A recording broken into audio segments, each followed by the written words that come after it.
So thank you, CK, for having me. Right, so today I will be presenting about IoT security. So if anyone in the audience that is not aware of what is IoT or even IoT security, this will be a good topic for you to see. It's going to be very top level, simple, layman's term. There's not going to be any. I will avoid using jargons that are very highly technical. Okay, I will skip the part of my introduction, except for the part that I have about 13 years of experience spanning both cyber and physical security. I came from the police force, so that make the bridge between physical and cyber my specialty. Okay, so today's agenda for my side is what is IoT. All right, I'm going to define it, the growth of IoT around the world and also in Singapore, the security challenges that we may face, and then we're going to talk about IoT breaches, a few case study, and then we're going to talk about framework and solution. So framework and solution is something that I focus on currently in my career because I'm from Tripwire. So we focus on frameworks, compliance, standards. So this is some of my, I would say the subject matter expert in terms of that. Okay, very quick history of IoT, right? In 1993, IoT is beyond that, but from the best known modern times in 1993, these guys from Cambridge University, actually they created a camera focusing on a teapot or a coffee pot with a temperature reading. So once then web browser started transmitting images, you technically can see live view of your coffee pot. I mean, at that point of time, it was like, wow, we can do this. Now, obviously, you can see pandas, live show. You can see eagles, the bald eagles. But this in 1993 was like a feat on its own. All right, so Internet of Things, the term coined. So this guy, Kevin Ashton, the executive director of AutoID. Okay, I cannot verify this. This is just based on multiple sources. He claimed that he coined this during a Procter & Gamble meeting with the executive in the usage of RFID in manufacturing. So it was claimed in 1999 that this Internet of Things, the term was coined. Just like cybersecurity, it was only coined in the last couple of years or even about a decade only. Prior to that, nobody talks about cybersecurity. It's just security or just system admin. So something like that. All right, so moving on, in year 2000, LG actually announced the first internet refrigerator plans. Many of people then were laughing at it because internet itself was still relatively new with the Y2K happening and whatnot.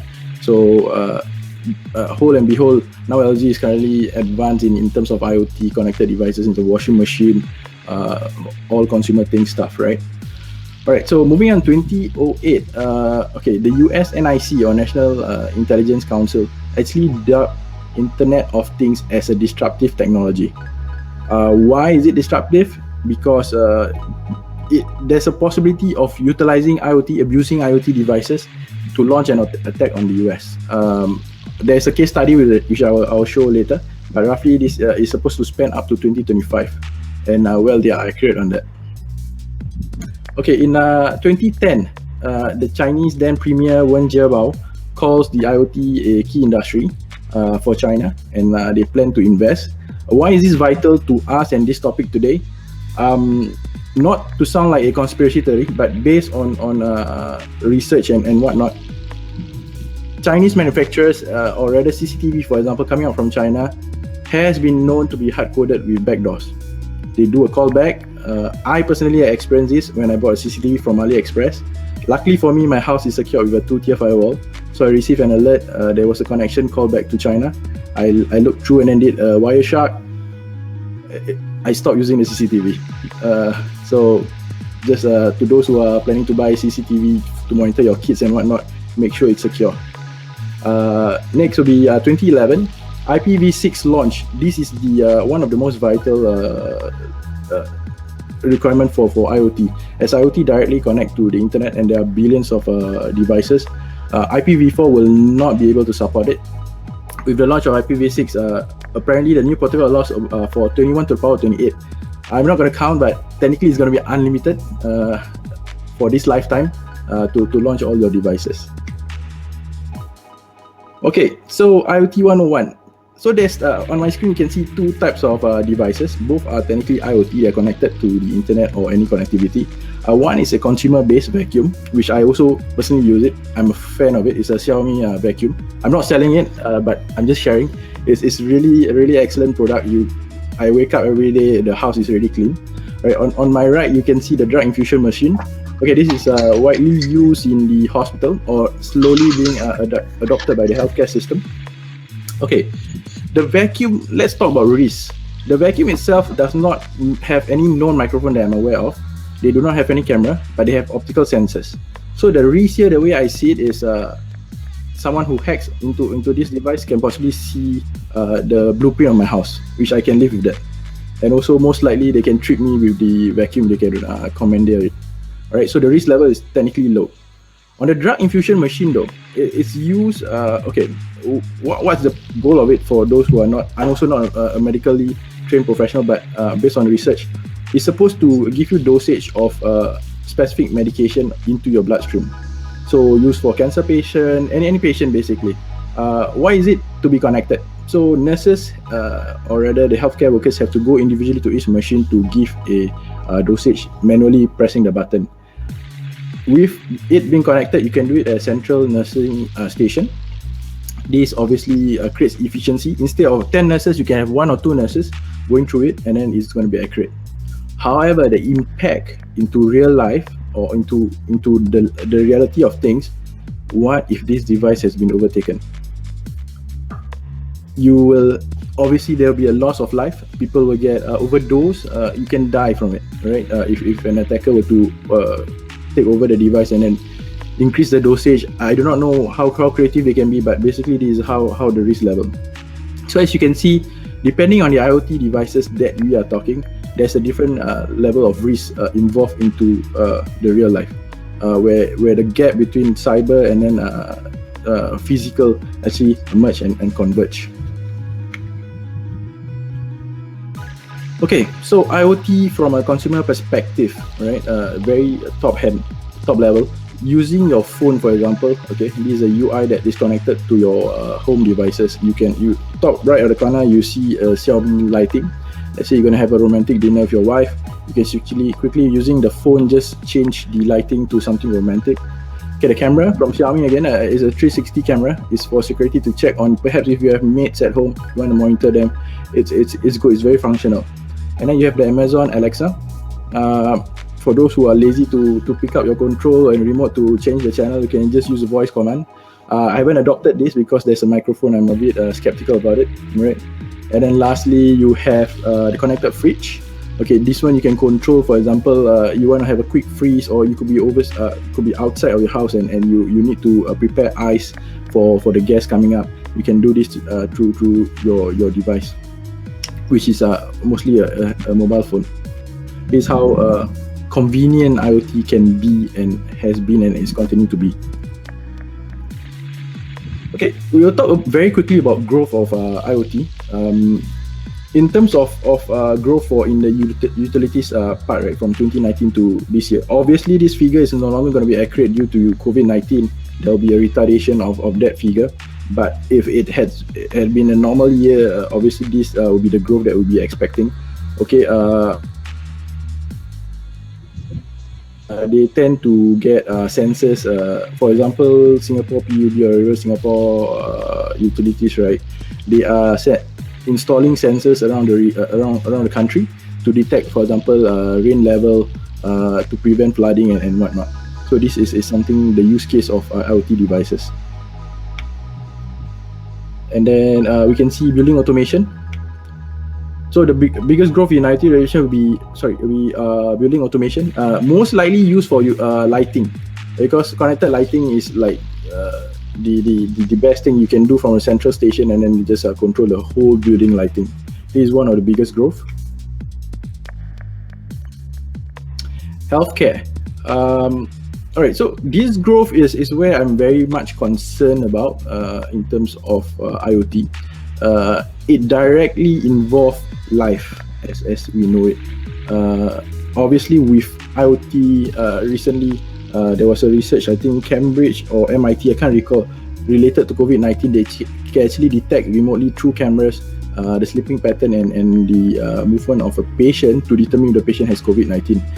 with all that, you see, it's a balance between technology and finding a healthcare solution towards and comparing towards the security threat that could invade your privacy or even cause death.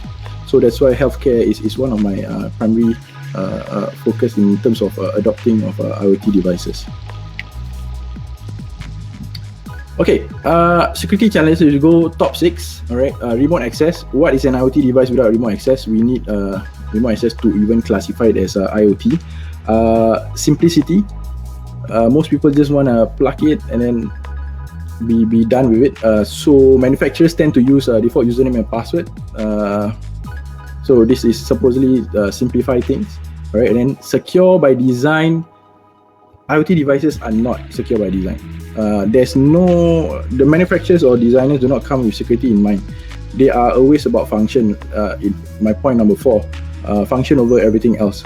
It's important to go to market speed, and then to get all your devices out. You want to be first in the market, and then it cause an impact to be a market leader.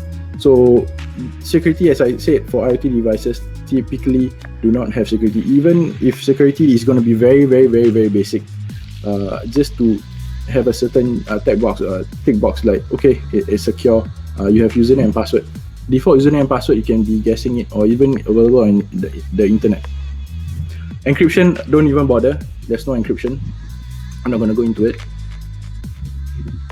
Okay, some use cases. In 2015, VTech, this is for those who are not familiar, VTech actually manufacture children education, I won't call it toys, but education gimmicky stuff which they can look through like a book. You can actually, it's connected to the internet. You can actually monitor the progress for your kids. They were fined 650K by FDA for not adhering to COPPA. So COPPA is for Children Online Protection Act, something like to prevent the exploitation of children's data or even using kids for advertisement is actually technically illegal. So this COPPA is supposed to cover that. So in 2015, VTech got breached, data leak out of these kids in terms of their usage and whatnot. And obviously they got fined for it. And further investigation revealed that they didn't even have any kind of a solution or mitigation to even prevent that breach. It was basically a stroll in the park for the hackers. Alright, 2016, Mirai botnet. I'm sure some and most of you have heard of it. It's one of the biggest botnet attack by far. It's a DDoS attack.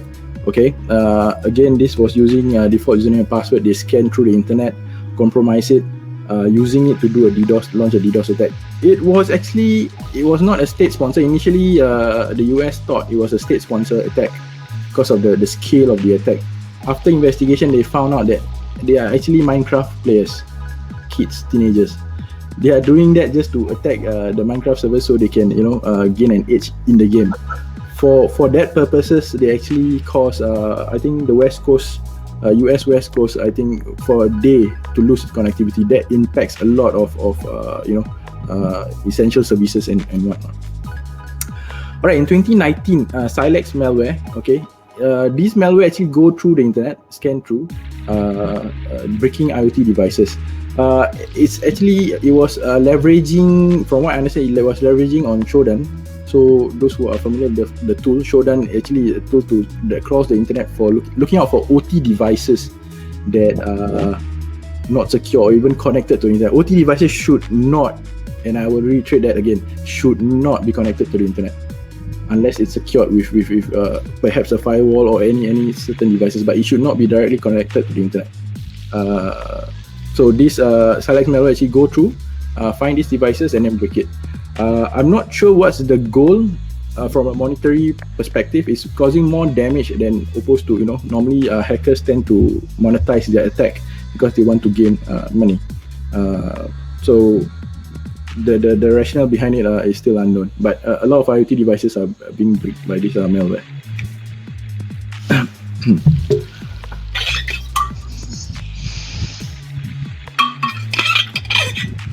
Okay, so ETSI,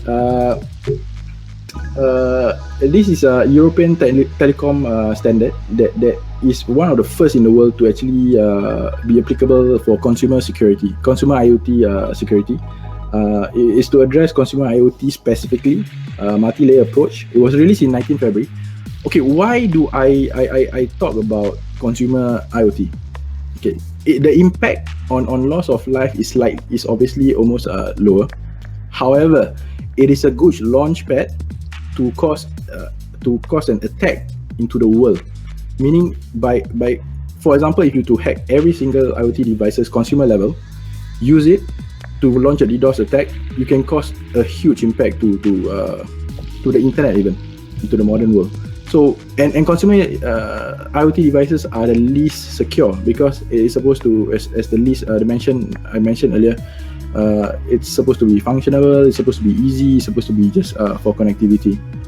So this is a good platform to begin with, and I focus on this because from Tripwire perspective, we also have these standards. We are working to get these standards into our huge range of